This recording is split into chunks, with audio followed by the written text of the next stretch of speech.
장관 답변하시면서 굉장히 인상 깊은 얘기를 했어요. 우리 국민들은 지금보다 더 나은 민주주의와 법치주의를 누리실 자격이 있다고 생각한다. 제가 법정에서 한 말입니다. 그리고 국민의 인권 보호, 권익 보호를 위해서 최선을 다하겠다라는 얘기들.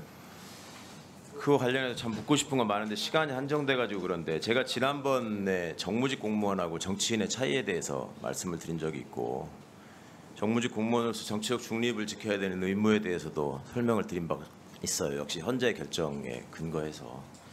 지금 잠깐 말씀하시는 거 보면은 그냥 모르는 사람이 들으면은 굉장히 뭔가 논리적이고 그럴싸한 내용이 있는 것 같은데 제가 듣기에는 이게 지금 앞뒤가 안 맞고 적어도 대한민국 국무위원으로서 하실 수 없는 얘기가 좀 포함되어 있는 것 같아서 지적을 드리고자 합니다.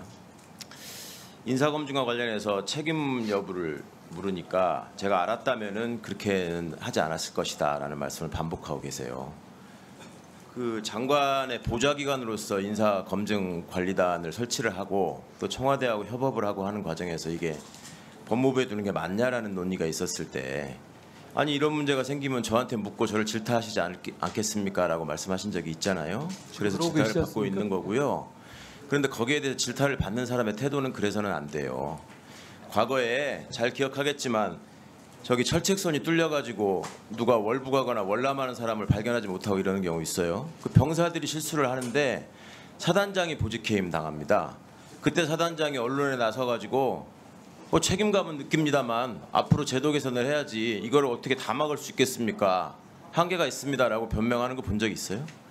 그게 지휘관의 책임이고 지도자의 책임이고 국무위원으로서 법무부 장관이 보좌기관으로 인사검증관리단을 운영하고 져야 할 책임이라는 거를 좀 인식하시면 좋겠습니다. 판결의 효력과 관련해서도 왜 헌재 결정의 효력을 지금 부인하는 듯한 태도를 부인하는 것처럼 보이기 때문에 그런 질문을 하는 거예요. 그리고 그 내용에 대해서 답변하는 과정에서 그렇게 얘기를 했더라고. 한명숙 총리 사건 재판 효력도 부인하시던 분들이 뒤집으려고 했던 분들이 할 얘기는 아닌 것 같다. 그런 얘기를 하려면 한명숙 총리 사건 소수 의견에 담겨 있는 그 검찰 수사의 위법을 지적했던 부분에 대해서 인권을 보호하고 국민의 더 나은 법치주의와 민주주의를 위해서 법무부가 무슨 노력을 하고 있는지를 명확하게 입증하고 국민에게 확인하게 한 다음에 그런 얘기를 할 자격이 생기는 거죠. 그리고 강제징용과 관련한 대법원의 거듭된 판결의 효력을 부정하고 있는 현 대통령과 외교 정책에 대해서 법무부 장관으로서 그리고 당시에 강제징용 판결과 관련한 그 판결을 지연시키기 위해서 대법원이 벌였던 그 사법농단 사건을 수사했던 당사자로서 이것이 법치주의와 민주주의에 저해되는 것이다라는 걸 지적하면서 얘기를 해야지 균형이 맞는 거죠.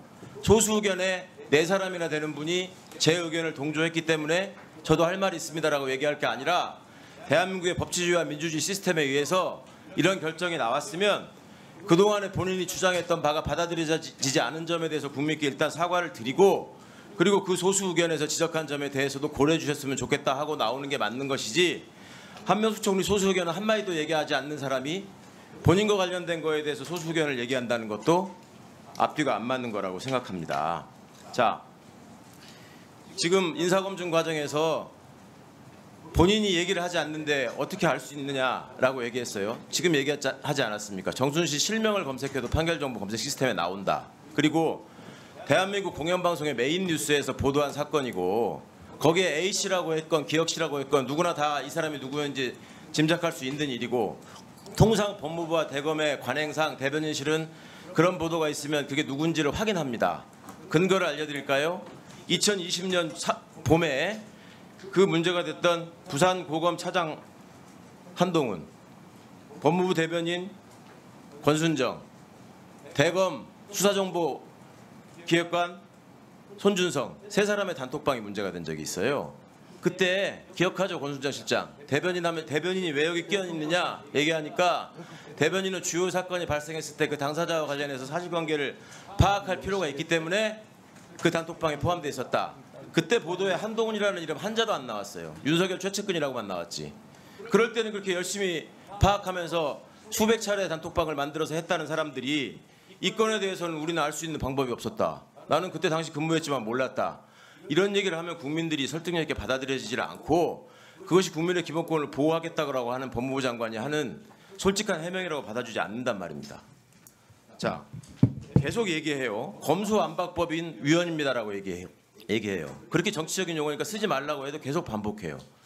법무부 장관의 주장이 뭐냐면 검찰 수사권을 완전히 박탈하는 법이기 때문에 위헌입니다라는 거예요. 검사가 헌법기관이기 때문에 검사의 수사권은 헌법상 보장되기 때문에 위헌이라는 주장을 한 거예요. 검찰 수사권은 완전히 박탈되지 않았다고 또 주장을 해요. 그러면서 시행령으로 다 할 수 있다고 생각한다고 해요. 그렇게 해도 된다고 해요. 도대체 헌재 결정을 어떻게 받아들이고 있는 것인지를 본인 스스로 좀 돌아봤으면 좋겠어요. 무고, 위증, 깡패, 마약 왜 수사 못하게 하냐고? 그렇게 물어보시면 안 돼요. 깡패나 마약 수사는 인지수사가 없습니다. 검찰이 인지하게 해주십시오. 통계를 제시하고 얘기를 해야죠. 무고, 위증도 마찬가지입니다. 고발 사건에 대해서 제대로 수사를 하고 있는데 왜 그건 없이 전부 다 인지를 검사가 해야 되는 것처럼 얘기합니까? 네, 답변하십시오. 예, 그 판결 검색은 지난 정부에서 계속 안 해왔던 거죠. 안경환 당시 후보자 당시에 청와대는 이렇게 말했습니다. 판결문 검색을 청와대가 하면 위법이라고요. 그러니까 그 부분에는 한계 분명히 있었던 거니까 그렇게 호도하시면 안 될 것 같고요. 그리고 이미 무고로 드러난 채널A 사건을 그것도 그 사건으로 기소된 최강욱 의원께서 지적하신 것에 대해서 저는 좀 놀랍습니다. 자,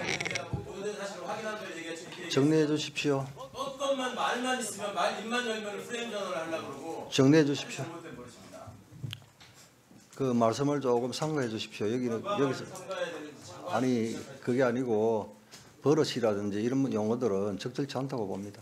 장관의 태도에 대해서 단 한 번이라도 지적을 하시고 그 말씀을 하십시오. 위원장님은 법무부 장관 보호하기 위해서 있는 사람이 아닙니다. 최강욱 의원, 또 반말할 겁니까? 최강욱 의원 김도읍 의원 말씀하세요. 그런 식으로 위원장이 회의를 진행하는데 단정적으로 그렇게 재단을 하지 마세요. 태도를 한번 생각을